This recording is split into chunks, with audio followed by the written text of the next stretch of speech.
Magistrado Monteagudo, ¿cómo está usted? Bienvenido al programa, ¿eh? Un gusto tenerlo aquí. ¿Cómo está, Jaime? Entiendo que usted no se ha plegado a el voto de los 5 colegas suyos respecto a esta decisión que, como acabamos de ver en el repaso de noticias, ha dado la vuelta al mundo, que veía con entre sorpresa, entre incluso congratulación que un país tenga, digamos, las prerrogativas y así, a través del sistema de justicia, se puede investigar a un presidente. ¿Cuál ha sido el sentido de su fallo en minoría? Bueno, definitivamente estoy totalmente en contra, en el sentido siguiente, ¿no? El fallo plantea que no es posible realizar una investigación preliminar al presidente de la República y hace todo un análisis a partir de la norma constitucional que limita la acusación a ciertos casos, ¿no? Sí. Mi punto de vista es, en primer lugar, no existe ninguna norma en la Constitución que establezca tal prohibición. Lo que tenemos en la Constitución es una limitación para realizar una acusación constitucional, pero no respecto a la investigación preliminar. O sea que este fallo es inconstitucional o va contra la Constitución. Bueno, digamos, en todo caso, discrepo directamente con la argumentación principal del fallo, ¿no? Yo creo que la Constitución sí permite la acción del Ministerio Público. Hay una norma constitucional que dice que el Ministerio Público tiene la responsabilidad de investigar desde el inicio, ¿no? Ahora, quizás es importante hacer un distingo, ¿no? Insistir en un distingo, ¿no? Sí. Y es que una cosa es la investigación preliminar y otra, la acusación constitucional. Lo que se está postulando como principio es que para hacer esa investigación se requiere un pronunciamiento del Congreso, ¿no? Lo cual, digamos, creo yo que hay un problema de base aquí, ¿no? Ajá. El órgano técnico para hacer investigaciones es el Ministerio Público, no el órgano político. Correcto, ¿no? correcto. Y en segundo lugar, lo que se está prohibiendo desde la Constitución es acusaciones por materias distintas al artículo 117, pero no así a realizar una investigación preliminar, que por supuesto, claro, uno se pregunta ¿para qué hacer investigaciones preliminares que no van a terminar en una acusación, sino después del mandato del presidente de la República? Bueno, hay varias razones. En primer lugar, la investigación preliminar puede suponer la identificación de elementos de prueba. Imaginemos que esto ocurra pues el primer mes de un periodo presidencial. Si no se pudiera hacer absolutamente nada, habría que esperar 5 años y podrían haberse efectivamente o perdido pruebas o no haberse tenido elementos fundamentales sobre la situación jurídica o una situación de indicios gravísimos con el presidente de la República, ¿no? Imaginemos situaciones, digamos, extremas. No es el caso, por supuesto, pero ¿qué ocurre si un presidente de la República es denunciado en flagrancia por una situación claramente grave, digamos, que atropella a alguien, digamos. Bueno, mata a una mujer. Claro, exacto, ¿no? Ese tipo. Entonces se estaría diciendo como principio que eso no es posible, ¿no? Entonces, claro, esa es, digamos, la diferencia de base, ¿no? El fallo, hay que decirlo también, admite la posibilidad de que ante situaciones apremiantes se puedan hacer algunos actos de investigación. Pero, digamos, sin señalar qué significa eso, señala como principio, porque declara fundada la acción competencial, que no es posible hacer una investigación preliminar. Entonces ahí hay una argumentación confusa. Pero la parte resolutiva pues dice que no se le puede investigar hasta que termine su mandato. Y esto tendría que pasar el antejuicio, o sea, en realidad, esta es mi consulta siguiente, ¿Dina Boluarte no podría ser acusada hasta el 2031? Hasta el 2003, su mandato concluye el 2026. Pero me refiero, ¿no son 5 años de antejuicio o eso lo puede levantar el Congreso? Bueno, lo puede levantar el Congreso, sin duda. El aforo lo puede levantar el Congreso. Sí. Dependiendo claro. de qué clase de Congreso tengamos, digamos. Bueno, claro, lo que ocurre, lo que está diciendo el fallo es que, digamos, estas investigaciones se suspenden hasta concluido el mandato, ¿no? Ahora, ahí también hay una segunda contradicción, ¿no? Si ellos están admitiendo en mayoría que es posible realizar algunos actos de investigación, ¿por qué lo suspenden?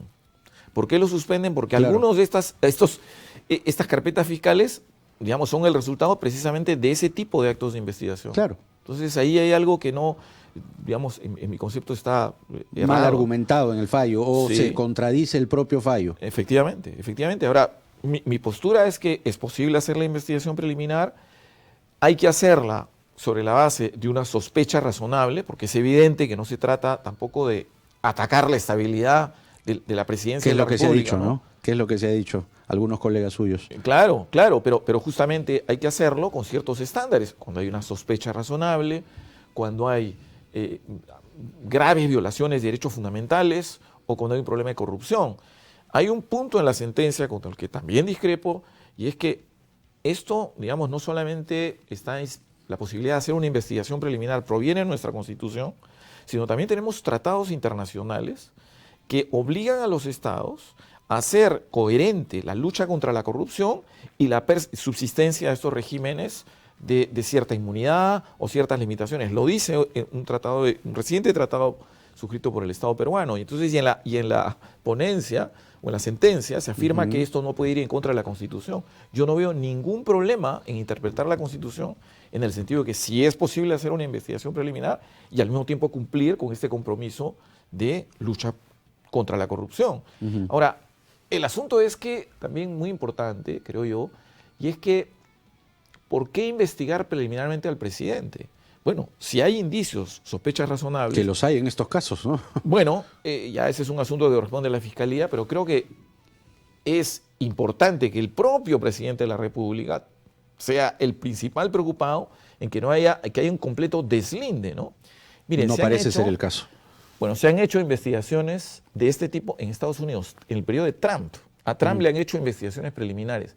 Ha habido una reciente investigación al presidente Boric en Chile, ¿no? Recordemos el caso de Clinton. Clinton, siendo presidente, fue objeto de una investigación de este tipo. Sí, claro. ¿No?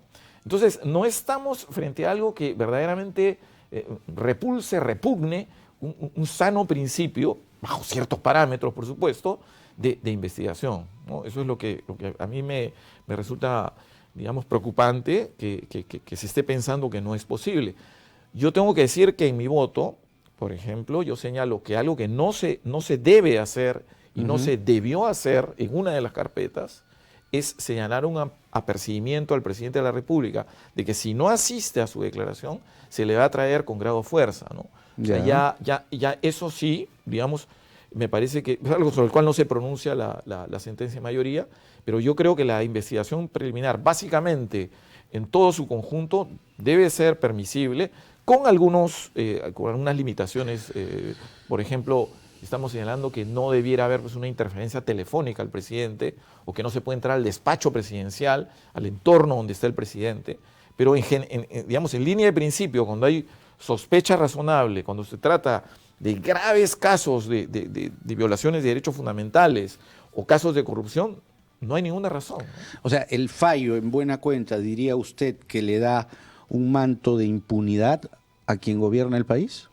Mire, yo no quisiera, digamos, emplear calificaciones... Acorazar, blindar... No, yo diría que... Sobreproteger... Yo diría que el fallo está generando una protección no solo desproporcionada, sino me parece inconstitucional. Protección desproporcionada e inconstitucional. Sí, por supuesto. Yo considero que sí es posible la investigación preliminar. Esto lo está permitiendo la Constitución. Es una evolución, por supuesto, porque la inmunidad se ha entendido en un sentido absoluto. Digamos, el absolutismo corresponde a otro contexto, ¿no? Claro. Otro contexto de la historia, ¿no? Hoy en día estamos viendo pues estos altísimos estándares de transparencia en el mundo corporativo, en la política, en la economía, digamos, ¿por qué no en el poder político? Y además lo permite la Constitución, ¿no? Además con los casos que tiene sobre sí la señora Boluarte. Bueno, ya ese es un Rolex, es una investigación. el cofre... ¿no? Sí, por supuesto, son casos de corrupción graves, ¿no? Abandono el cargo. Mire, yo lo que creo que no se ha dicho es por qué suspenden, cuál es el elemento que está determinando que esto debe parar si están admitiendo que son posibles algunos actos de investigación. Es algo que no se explica. No se dice en ninguna parte por qué razón se suspende. Bueno, la razón sería porque en principio no pueden hacerse investigaciones preliminares. Y entonces, ¿por qué permiten algunos casos? Ahí hay me parece una confusión intrínseca. ¿Cómo queda para usted la institución que usted integra, el Tribunal Constitucional, tras este fallo? Porque parece muy como sobreprotector, por usar un término amable, con la presidenta. Bueno, mire, yo no quisiera, digamos, entrar a hacer, perdone, una calificación personal. Creo que estamos en un órgano donde hay diversas interpretaciones. Creo que aquí hay un error. Creo que definitivamente lo que necesitamos en el país en general es que nuestras instituciones legitimen los avances de la lucha contra la corrupción, legitimen la transparencia, y definitivamente este tipo de fallos generan una confusión, ¿no? Generan una confusión que no es conveniente para el país. ¿Sí? Ahora, hay una parte del fallo que a mí me llamó mucho la atención y dice, ¿no? El Ministerio Público debe asegurar la reserva en toda investigación a su cargo, en aras de evitar que se susciten filtraciones indebidas sobre el contenido de una investigación penal e impedir que se desnaturalice la misma, que no solo perjudica la honorabilidad y dignidad del cargo, sino que da lugar a que las instituciones y órganos constitucionales involucrados se vean mermadas mediáticamente. O sea, con esta premisa, Watergate nunca hubiese visto la luz. Bueno, mire, el fallo tiene un comentario así y tiene otro que cuestiona que la Fiscalía de la Nación haya cambiado de criterio, digamos, y que preocupan estos cambios de criterios. Realmente encuentro que eso sigue siendo otra contradicción, porque si están admitiendo que son posibles algunos actos de investigación, ¿por qué cuestionan el criterio del Ministerio Público, no? Y además están estableciendo ellos por mayoría una interpretación hoy, ¿no? Entonces están achacando una conducta respecto de un régimen, un momento en el que no existía esa interpretación, con la que discrepo, por supuesto, ¿no? Claro. Entonces veo también ahí, digamos, una crítica que me parece impertinente, ¿no? Además no hay como una incoherencia y son dos casos muy puntuales, ¿no? Primero el de la inhabilitación a la fiscal suprema Zoraida Ábalos en su momento, porque la argumentación fue que ella no continuó con la investigación a Martín Vizcarra. Y lo que pasó fue que abrió, esa fue la interpretación de Ábalos, abrió la investigación preliminar y de ahí dijo, la Constitución no me permite avanzar más y lo guardo. Y por eso la inhabilitaron 10 años. Y hoy esas mismas personas aplauden este fallo. Es raro, ¿no? Definitivamente llama la atención esa inconsistencia, ¿no? Ahora, lo que hay que asegurar es que el Ministerio Público realice sus investigaciones y lo haga en forma independiente. Pero ¿no? se lo están impidiendo, pues. Bueno, en este caso se está como línea de principio prohibiendo las investigaciones preliminares, ¿no? Claro. ¿Y qué va a pasar con Pedro Castillo? Es decir, a la luz del fallo, ¿Pedro Castillo tiene la misma chance de que sus carpetas fiscales por reuniones en Zarratea y otros delitos en su momento signados de corrupción, cuando él ejercía el cargo, también se anulan? Mire, sinceramente no conozco esas carpetas fiscales, no podría darle una respuesta orientadora, perdóneme, pero el caso que nos ocupa es, digamos, si hoy día es posible realizar investigaciones preliminares, ¿no? Se está diciendo que no. Entonces, ¿qué ocurrió con aquellas investigaciones preliminares realizadas en el pasado? Bueno, ya probablemente esas investigaciones se encuentran en otra etapa, ¿no? Ya. Decir que todo eso... Pero si tuviese, digamos, preliminares a un Castillo, póngase, claro, esas se anulan. Bueno, lo que ocurre es que Castillo ya no es presidente, ¿no? Entonces, toda esta lógica se aplica al presidente en ejercicio, ¿no? Y para adelante. Entonces, claro, ya esto habría que analizarlo con detalle, ¿no? Y corresponde a los especialistas, no a un tribunal constitucional, pero, digamos, frente a la evidencia de que se han cometido actos delictivos en el pasado con la ley pertinente, digamos, el que se encuentre hoy en un estado preliminar o preparatorio, ya no entiendo muy bien su relevancia, porque lo que se va a evaluar es si ocurrieron tales o cuales delitos, ¿no? Claro. O sea, es un asunto puramente, diría, procesal, si estamos hablando de alguien que ya no es presidente en ejercicio, ¿no? Con este fallo en la transparencia, en perseguir a la corrupción, incluso en el poder, con este fallo, ¿el Perú retrocede?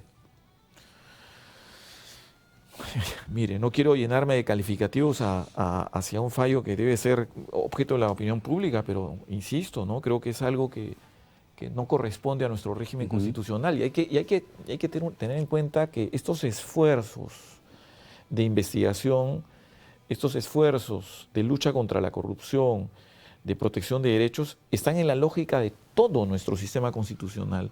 Cuando se dice que al presidente de la República, no voy a referir al actual presidente en general, se le puede investigar preliminarmente, no es que se está pensando en atacar la función del presidente, se está pensando en la división de poderes, se está pensando en la protección de derechos, se está pensando en la transparencia. Entonces, si nosotros empezamos a resolver este problema desde el punto de vista de hacer una superprotección al presidente de la República y no miramos todo el entorno de nuestro régimen constitucional, creo que no estamos mirando la evolución que exige nuestro país en esta Hay una involución, ¿no? En pocas palabras. Bueno, creo que es inconveniente lo que ha ocurrido, ¿no? Ahora, no quería dejar pasar otro tema que también tiene que ver con el Tribunal Constitucional, porque ha sido repuesta la jueza Rosa Amelia Vera por ella fue suspendida desde junio del 23, ¿no?, por su cercanía, y hay audios que vamos a escuchar luego, audios con el señor César Inostroza, prófugo aún de la justicia. ¿Y qué criterio ha tenido el tribunal para reponerla? A ver, sobre ese caso ¿Ya? yo no me podría manifestar, la verdad no lo tengo presente. ¿Ya? Lo que ha ocurrido en el Tribunal Constitucional, en el Pleno, hemos dictado algunas sentencias con mi voto en contra, ¿Ya? dejando sin efecto sanciones de destitución dictadas por la Junta Nacional de Justicia. Ajá. Y esto, digamos, la mayoría lo ha resuelto porque señalan que se ha seguido un procedimiento inmediato que no es el que corresponde. O sea, vamos a decir en pocas palabras, ella, esta jueza, está implicada en el caso Cuellos Blancos. En 2 instancias del Poder Judicial le negaron la medida de amparo y finalmente el TC la repone.